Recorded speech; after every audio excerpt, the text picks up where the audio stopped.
मुफस्सिर मुफ्ती मोहम्मद तकी उस्मानी। तारुफ सूरत नंबर 18। तारुफ हाफिज इब्न जरीर तबरी ने हजरत अब्दुल्ला बिन अब्बास से इस सूरत का शान नुज़ूल ये नकल किया है कि मक्का मुकरमा के कुछ सरदारों ने 2 आदमी मदीना मुनव्वरा के यहूदी उलमा के पास ये मालूम करने के लिए भेजे कि तौरात और इंजील के ये उलमा हजरत के दावाई नबुव्वत के बारे में क्या कहते हैं। यहूदी उलमा ने उनसे कहा कि आप हजरत मोहम्मद मुस्तफ़ा से 3 सवालात कीजिए। अगर वो उनका सही जवाब दे दें तो समझ लेना चाहिए कि वो वाकई अल्लाह ताला के नबी हैं, और अगर वो सही जवाब ना दे सके तो इसका मतलब ये होगा कि उनका नबुव्वत का दावा सही नहीं है।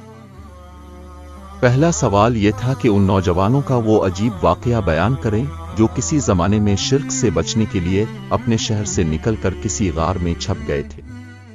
दूसरे, इस शख्स का हाल बताएं जिसने मशरिक से मगरिब तक पूरी दुनिया का सफर किया था। तीसरे, इनसे पूछें कि रूह की हकीकत क्या है। चुनांचे ये दोनों शख्स मक्का मुकर्रमा वापस आए और अपनी बरादरी के लोगों को साथ लेकर उन्होंने हजरत से ये 3 सवाल पूछे। तीसरे सवाल का जवाब तो पिछली सूरत में आ चुका है, और पहले 2 सवालात के जवाब में ये सूरत नाजिल हुई जिसमें गार में छुपने वाले नौजवानों का वाकया तफसील से बयान फरमाया गया है। उन्हीं को असहाब कहफ कहा जाता है।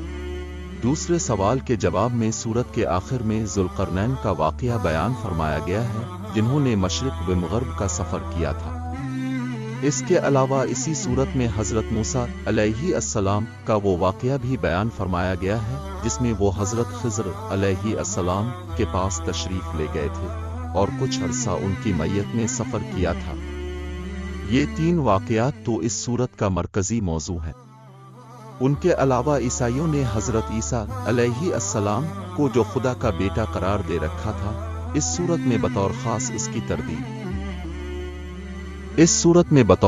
उसकी तरदीद भी है, और हक का इनकार करने वालों को वईदें भी सुनाई गई हैं, और हक के मानने वालों को नेक अंजाम की खुशखबरी भी दी गई है। सूरत कहफ की तिलावत के फजाइल अहादीस में आए हैं। खास तौर पर जुमा के दिन उसकी तिलावत की बड़ी फजीलत आई है, और इसीलिए बुजुर्गान दीन का मामूल रहा है कि वो जुमा के दिन उसकी तिलावत का खास एहतमाम करते थे।